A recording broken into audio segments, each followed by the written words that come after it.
امشب قراره برای من مهمون میاد. برای همین میخوام یه دسر درست کنم. اسمش پان اسپانیا است. پان اسپانیا به روش‌های مختلفی درست میشه. حالا این روشی که من میخوام درست کنم شاید یه مقدار ایرانیزه شده باشه. ولی خیلی دسر خوشمزه‌ایه و خیلی طرفدار داره. به نظر من شاید اولین انتخاب توی گزینه‌های درست کردن دسر باشه. سلام، پریسا کاوندی هستم و اینجا کانال پریسا کیکه. من به طور هفتگی ویدیو آموزشی در مورد درست کردن کیک، شیرینی و دسر منتشر میکنم. اگه شما هم به این سبک ویدیوها علاقه‌مندید حتما منو سابسکرایب کنید، لایک کنید و اون زنگوله رو بزنید تا هر موقعی که ویدیو جدید منتشر کردم مطلع بشید. بریم که با هم این دسر خوشمزه رو درست کنیم.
دوستان عزیزم، امیدوارم که از دیدن این آموزش لذت برده باشید. اگه سوال یا پیشنهادی داشتید توی کامنت ها برام بفرستید.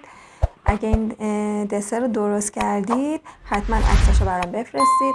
من آدرس پیج اینستاگرام رو توی دیسکریپشن براتون مینویسم، اونجا برام بفرستید. از دیدن عکس خوشگلتون لذت میبرم. براتون بهترینا رو آرزو میکنم. مثل همیشه لحظاتون پر از شادی و لبخند.